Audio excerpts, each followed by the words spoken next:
இப்போ ஈரோடு பகுதியில் இருக்கிற பிரச்சனையை பத்தி பேசுவோம். பெரியார் பேரை மட்டும் சொல்லிக்கிட்டு எப்படி அவரோட கொள்கைகளுக்கு எதிராக செயல்படுறாங்களோ அப்படிதான் இந்த மஞ்சள் நகரத்தோட மஞ்சளுக்கும் ஒண்ணு பண்ணல, மஞ்சள் விவசாயிகளுக்கும் ஒண்ணு பண்ணல. ஆராய்ச்சி மையம், சிறப்பு மையம்னு கோடி கோடியா டெண்டர் விட்டாங்க, பேருக்கு கட்டிடத்தை கட்டினாங்க. ஆனா உலகமே போட்டி போட்டு வாங்குற மஞ்சளை மதிப்பு கூட்டி விற்பனை செய்ய, அதாவது அதோட வேல்யூ இன்க்ரீஸ் பண்ணி நம்ம விவசாயிகளுக்கும் இந்த மாவட்ட மக்களுக்கும் நன்மை செய்ய இதுவரைக்கும் என்ன செஞ்சிருக்காங்கன்னு யோசிச்சு பார்த்தா ஒரு பெரிய ஜீரோ தான். கரும்பு நெல்லுக்கு அரசாங்கம் விலை பிக்ஸ் பண்றாங்க, அதையும் ஒழுங்கா பண்றதில்ல, ஒவ்வொரு முறையும் பிரச்சனை. அங்க நெல் கொள்முதல் செய்யறதுல ஊழல். சரி, நாம கஷ்டப்பட்டு விளைய வச்சது வீணா போக கூடாதுன்னு நினைச்சு நம்ம விவசாயிகள் கேட்கிற லஞ்சத்தை கொடுத்தாலும் அதுக்கப்புறம் கூட அந்த கொள்முதல் ஒழுங்கா நடக்கிறது இல்லை. அதையும் தாண்டி ஏதோ ஒரு விலை விவசாயிகளுக்கு கிடைக்குது. அப்படிலாம் இல்லாம ஒழுங்கா நேர்மையா நம்ம மஞ்சளுக்கும் நியாயமான விலை பிக்ஸ் பண்ணி தரமான விதைகளை கொடுத்தா என்ன குறைஞ்சா போயிடுவாங்க? இதெல்லாம் யோசிக்கிறதுக்கு அவங்களுக்கு நேரமே இல்லை.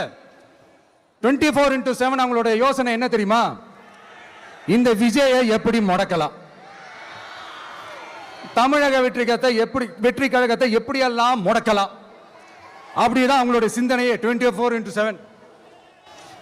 எத்தனையோ வருஷத்துக்கு முன்னாடி நம்ம காளிங்கராயர் நதிகளின் இணைப்புக்கு முன்னோடியா இருந்தார். பவானி ஆத்துல வர அதிகமான தண்ணி அணை கட்டி தேக்கி தண்ணீர் வறட்சியான பகுதிகளுக்கு அனுப்பினார்.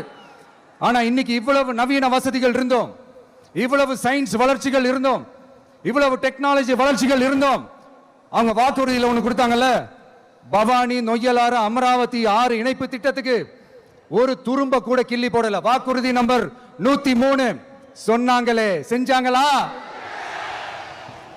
சரி, இதாவது ஒரு பெரிய ப்ராஜெக்ட் வைங்க. ஆறுகளை சுத்தப்படுத்த பல ஆயிரம் கோடி நிதி ஒதுக்குவோம், தமிழ்நாட்டில் உள்ள ஆறுகளை சுத்தப்படுத்துவோம்னு சொன்னாங்களே, செஞ்சாங்களா? ஆனா ஆத்து மணலை கொள்ளையடிக்கிறதுல மட்டும் வேலையை கரெக்டா செய்வாங்க.